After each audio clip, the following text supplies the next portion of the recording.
Good morning student, 10th class में आपका स्वागत है। एक नए टॉपिक के साथ चैप्टर नंबर 4 बतलाए थे लास्ट वीडियो में कि आप लोग का चैप्टर नंबर 4 चलेंगे एनसीईआरटी। आगे चलेगा स्टूडेंट जो भी एक्सरसाइज चलेंगे एनसीईआरटी, जो भी ऑनलाइन क्लासेज चल रहे हैं स्टूडेंट उसे आप लोग वीडियो बनाइए, वीडियो देखते रहिए। इसके बाद जो आप लोग का शेष बचेगा, क्लास ओपन होगा तो चलेगा। इसके बाद जो वीडियो बन गया है वो टॉपिक या वो चैप्टर हम कह सकते हैं जब लास्ट में जब सभी चैप्टर खत्म हो जाएंगे, शेष बचेगा टाइम, तब उसमें आप लोग को ये चैप्टर को चालू किया जाएगा जो वीडियो में बनाया गया है। ठीक है, क्योंकि बहुत सारे बच्चे वीडियो को नहीं देख पा रहे हैं। व्यू से पता चल रहा है कि कितने विद्यार्थी देख रहे हैं। तो प्रयास कीजिए, अधिक से अधिक जुड़िए। आपको दिक्कत है, प्रॉब्लम है तो कॉल या जो व्हाट्सएप नंबर दिए हैं उससे आप लोग शेयर कीजिए। तो द्विघात समीकरण क्वाड्रेटिक इक्वेशन नया टॉपिक है चैप्टर नंबर 4 के लिए। हम लोग जो द्विघात बहुपद पढ़े हैं सेम वही चीज है स्टूडेंट। ठीक है, सेम वही चीज है। जैसे द्विघात बहुपद पहचाने, अब बहुपद पहचानने का सूत्र होता है उसी तरह द्विघात बहुपद के लिए होता है, उसी तरह द्विघात समीकरण के लिए होता है। ठीक है, द्विघात बहुपद में मैक्सिमम घात 2 होता है। ठीक है, लेकिन बहुपद में घात कितना भी हो सकता है, लेकिन उसमें भी बताया है कि घात के अलावा जो चर राशि है उसको रूट में नहीं होना चाहिए, चर राशि बाटा में नहीं होनी चाहिए, बाटा में हो तो माइनस में हो। ठीक है, लेकिन ऊपर जाकर फिर प्लस हो जाएगा। सेम वही प्रोसेस चलेगा। एक्स के पावर में कभी क्या होता है 1/2, 1/3 या एक्स के पावर 4 में मान लो 5 हो, इस तरह का नहीं होना चाहिए बहुपद के किसी भी चर राशि पर, तो ही हम उसे कहेंगे द्विघात समीकरण।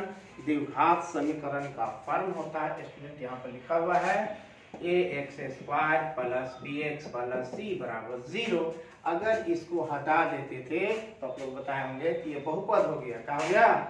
ये द्विघात। जहाँ लिख सकते थे ये 0 हो सकता है, ये 0 हो सकता है, लेकिन ये 0 नहीं होगा। क्यों ये 0 नहीं होगा? क्योंकि ये 0 होने से दूसरा पद ही यानी दो घात वाला पद ही खत्म हो जाएगा। तो ये कहाँ से द्विघात समीकरण होगा? द्विघात समीकरण का मतलब जिस पर दो घात हो। ठीक है, तो अगर इसलिए ये 0 होगा, ये 0 होगा तो द्विघात समीकरण होगा, उसमें कोई दिक्कत नहीं है।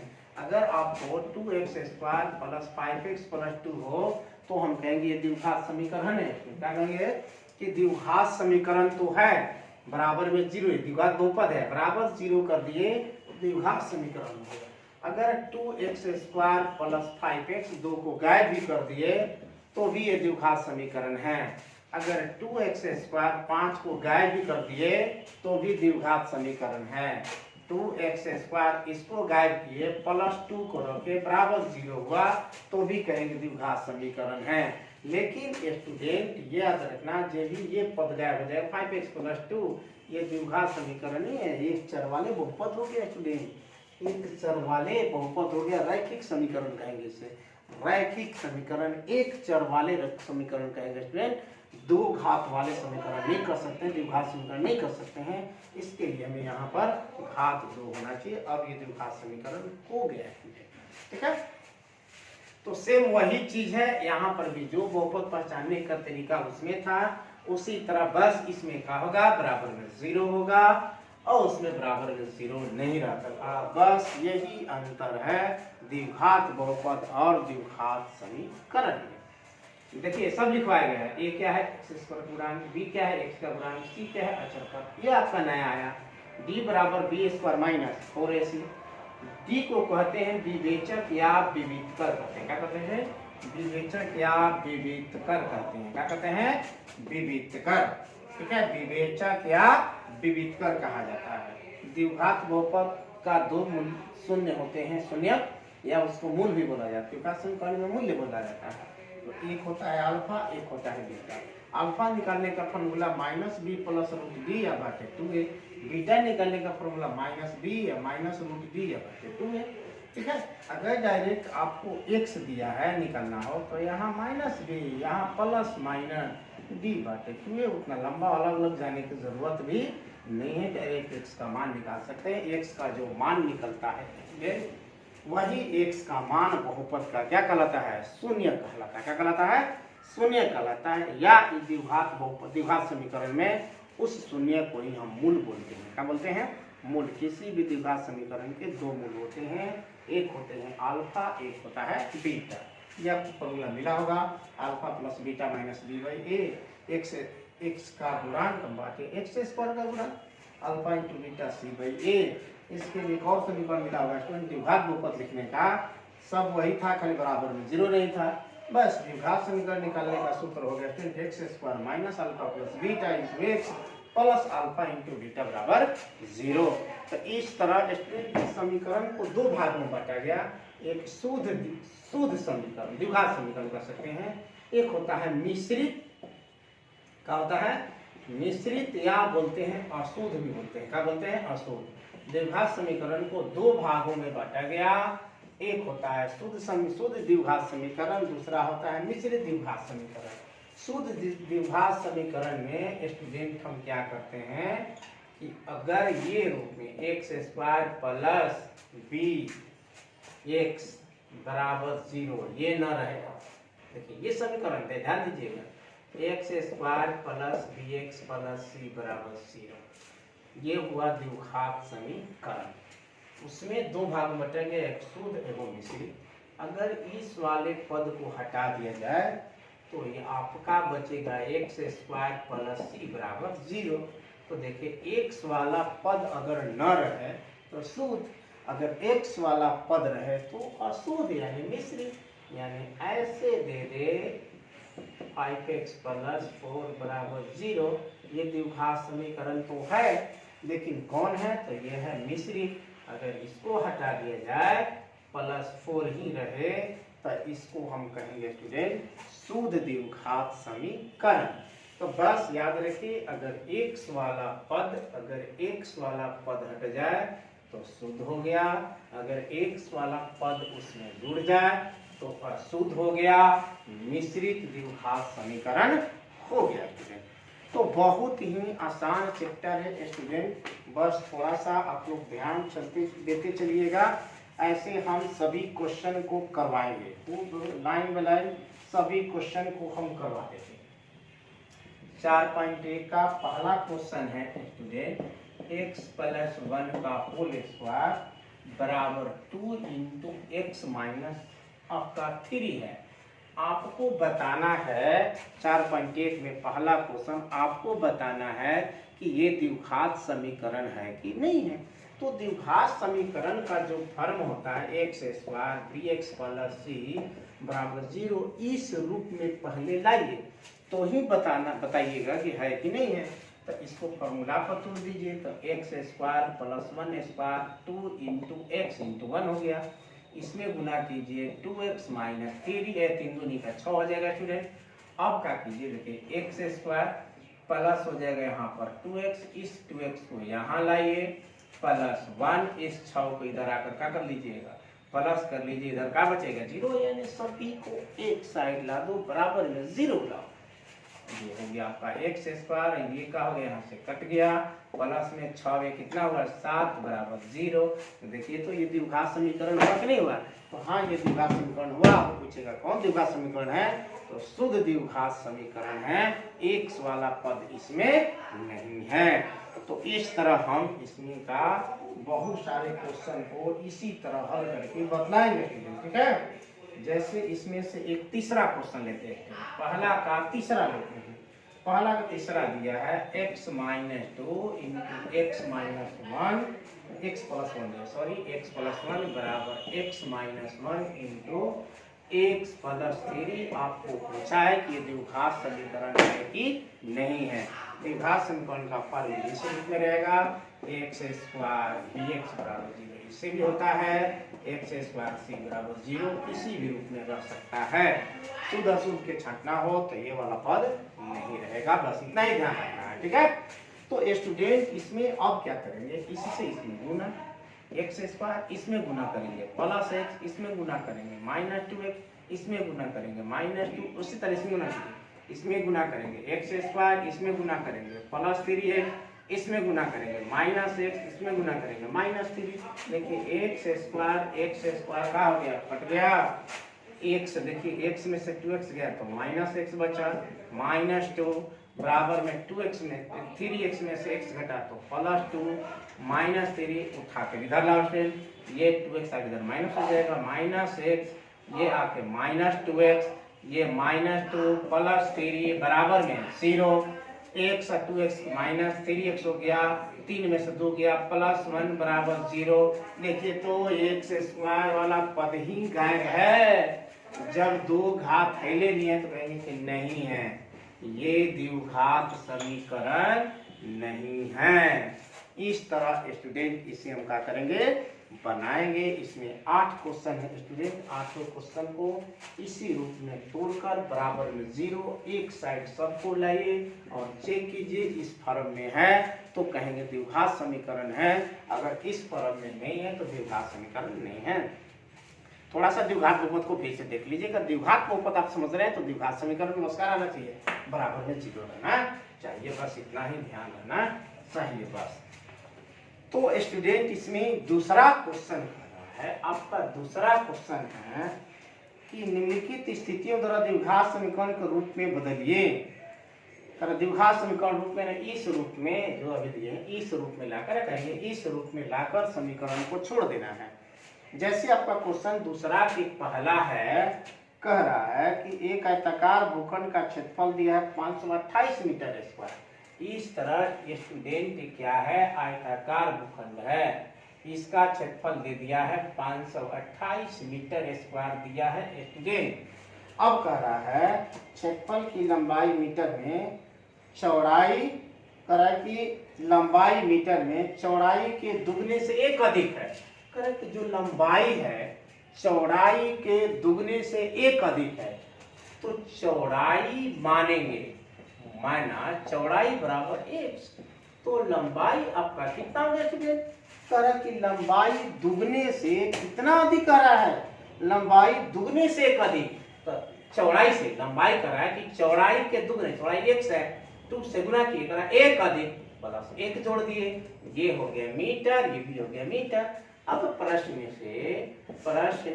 से आयत का क्षेत्रफल दिया है, आयत का क्षेत्रफल आपका दिया है 528। फार्मूला लंबाई अगुने चौड़ाई 528, लंबाई कितना है जरा देख लीजिए, तो लंबाई है आपका 2x + 1, चौड़ाई है x बराबर 528। अब इसको गुना कीजिए, इसमें गुना कीजिएगा तो 2x² + 6, इसको इधर लाइए, -528 बराबर 0। जरा कंपेयर कीजिए, देखिए इस रूप में है कि नहीं है, है ना। a की जगह पर 2 है, यहाँ b नहीं है तो b की जगह पर 1 लिखते हैं स्टूडेंट, यहाँ c की जगह पर -528 है। तो आपका प्रश्न में इतना ही बोला था कि इतना ही पर आप लाकर क्या कर दीजिए, छोड़ दीजिए। ये स्टूडेंट आपका क्या हुआ, आंसर हो गया। अब इसमें एक और क्वेश्चन है, दूसरा देखते हैं। कह रहा है दो क्रमागत धन पूर्णांकों का गुणनफल 306 है। दो क्रमागत धन पूर्णांक शुरू होता है 1 2 3 ऐसे होता है, लेकिन हमें मालूम नहीं है कहाँ से, तो मानेंगे पहला धन पूर्णांक, पहला धन पूर्णांक का मान लेंगे, x मान लेंगे स्टूडेंट। तो दूसरा क्या होगा, क्रमागत में दूसरा धन पूर्णांक x + 1 होगा स्टूडेंट।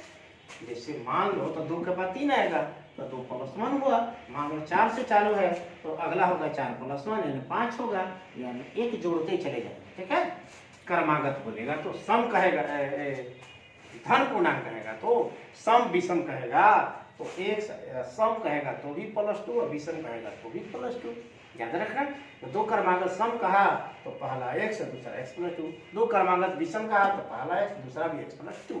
कैसे, तो सम में 2 और 2 के में 4, 4 का वर्ग आता है 6 आता है, तो 2 में 2 जोड़े तो 4 आया, 4 में 2 जोड़े तो 6 आया, इसी तरह बढ़ता है। अगर विषम में चले जाइए तो 1 3 5 आता है, 1 में 2 जोड़े तो 3 आया, 3 में 2 जोड़े तो कितना आ गया, 5 आ गया।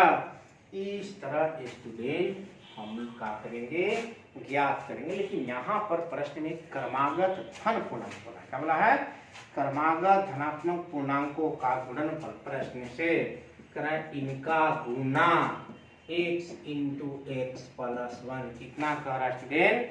कह रहा है 306 बराबर में 306 गुना कीजिएगा तो एक्स स्क्वायर प्लस एक्स इधर आकर माइनस 306 अब बराबर में क्या हो गया स्टूडेंट? 0। तीसरा भी देख लीजिए। तीसरा कह रहा है रोहन की माँ उससे 26 वर्ष बड़ी है। रोहन की माँ रोहन से 26 वर्ष बड़ी है। उनकी आयु का गुणनफल अब से 3 वर्ष पश्चात। तो माना रोहन का वर्तमान उम्र कितना? x वर्ष। कितना मान लेंगे? रोहन का वर्तमान उम्र x वर्ष। माता की वर्तमान उम्र, माँ की वर्तमान उम्र कितना स्टूडेंट? माँ की वर्तमान उम्र कितना करा है? x 26 अधिक तो x प्लस 26 हो गया स्टूडेंट। ठीक है, वर्ष हो गया। फिर तो समझिए माँ कह रही है रोहन से 26 वर्ष अधिक है। माना रोहन की वर्तमान x, अगर माँ का वर्तमान x मानते तो रोहन का x घटाओ 26 करते हैं स्टूडेंट। दोनों तरीका से बना सकते हैं। ठीक है, माँ की हो गया कितना? x पर 26। अब आपको प्रश्न में क्या बोल रहा है जरा देख लीजिए। कह रहा है उनकी आयु का गुणनफल अब से 3 वर्ष पश्चात, 3 वर्ष बाद रोहन की उम्र बाद में जुटेगा ना। अभी मान लो मेरा किसी का 12 है तो 3 वर्ष बाद तो कितना हो जाएगा? 12 प्लस 3 15 हो जाएगा। कितना वर्ष बाद बोल रहा है स्टूडेंट? 3 वर्ष बाद। तो हो जाएगा x प्लस 3 रोहन का, और माँ का कितना हो जाएगा? 3 वर्ष बाद। माँ का कितना होगा इसको भी देख लीजिए। तो हो जाएगा x प्लस 26 प्लस में 3 जोड़ेंगे तो x प्लस कितना होगा स्टूडेंट? 29 वर्ष होगा। ये हो गया 3 वर्ष बाद। माँ की उम्र 3 वर्ष बाद ये स्वयं को। अब प्रश्न कह रहा है कि इनके गुणनफल, इनके उम्रों का गुणनफल देख लीजिए। प्रश्न का बोला है कि गुणनफल अब से 360 हो जाएगा गुणनफल। तो x प्लस 3 और x प्लस 29 बराबर 360। बस गुना कर लीजिए। इसमें गुना करेंगे तो x स्क्वायर, इसमें गुना करेंगे कितना हो जाएगा? 29x, इसमें गुना करेंगे 3x, इसमें गुना करेंगे 29 87। ये 360 इधर आकर क्या आ जाएगा? 0 हो जाएगा स्टूडेंट। ये देखा बचेगा आपका x स्क्वायर। 29 में 29 और 3 जोड़ दो कितना हो जाएगा? 29 और 3 कितना हो जाएगा? 32x। कितना हो जाएगा? 32x। आप देखिए 360 में से 87 को घटा दीजिए। 10 में से 7 गया 3, ये बचा आपका कितना? 5। 15 में से 8 गया कितना हुआ? 15 में से 8 गया 7। यहाँ बचा 273। ये बचेगा माइनस 273 बराबर 0।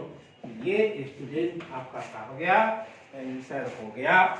अब स्टूडेंट एक और क्वेश्चन है, इसमें एक और क्वेश्चन है चौथा। इसी का क्वेश्चन है चौथा। इसे उतार लीजिए तब स्टूडेंट थोड़ा सा हम इसको आगे चलते हैं।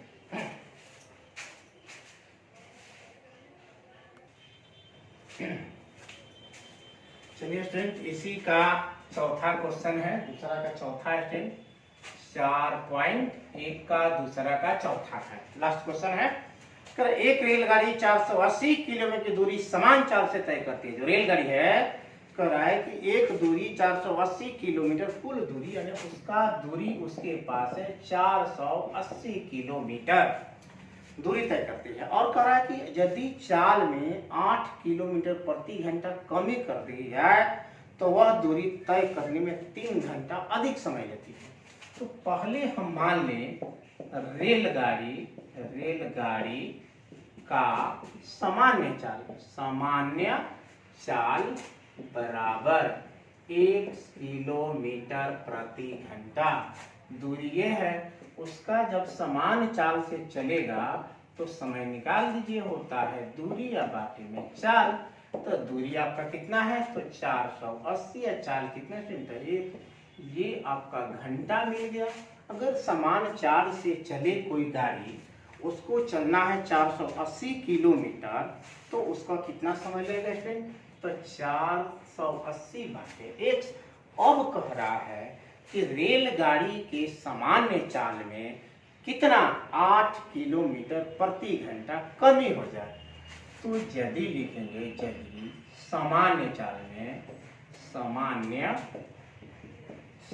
में कितना 8 किलोमीटर प्रति घंटा की कमी हो तो आपका चाल क्या होगा स्टूडेंट।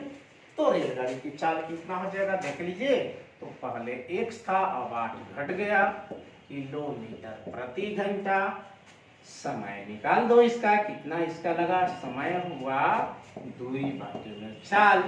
दूरी कितना है स्टूडेंट, तो 480 ही चलना है। इसकी चाल कितना है तो 180 है। ये स्टूडेंट इतना घंटा लगा। थोड़ा सा आप लोग सोचिए कि अगर चाल में कमी हो तो समय ज्यादा लगेगा, तो इसमें 3 घंटा अधिक समय लगा, इसमें 3 घंटा कम, तो 3 घंटा इसमें जोड़ देंगे तो ये दोनों आपस में क्या हो गया बराबर, क्योंकि इसमें 3 घंटा अधिक लग रहा है, इसमें 3 घंटा कम। फिर से समझिए कि अगर कह रहा है कि 3 घंटा अधिक समय लेता है, 3 घंटा हमें ज्यादा लग गई, 3 घंटा कम, तो 3 इसमें जोड़ेंगे, दोनों आपस में क्या होगा बराबर। यहाँ लगा देंगे प्रश्न से क्या लेंगे 480 बाटे x माइनस 8 बराबर में क्या कीजिएगा 480 बाटे x 3 इसमें जोड़ दीजिएगा। अब इसको यहाँ लाइए स्टूडेंट, आपको हमको उम्मीद है इतना ही पर आंसर दे देना चाहिए। 4.1 है, 4.1 का देख लेते हैं क्वेश्चन नंबर दूसरा का चौथा है, दूसरा के चौथा है, पूरा हल किया स्टूडेंट। चलिए कोई बात नहीं, ये दोनों का एलसीएम ले लीजिए। x इंटू एक्स माइनस 8 है, ये कट गया, इससे गुना करेंगे तो 480 x माइनस, ये जरा देखिए सॉरी एक मिनट, इसको लाएंगे पहले इधर 480 बाटे x माइनस 8 माइनस 480 बाटे x बराबर में 3 चल रहा है।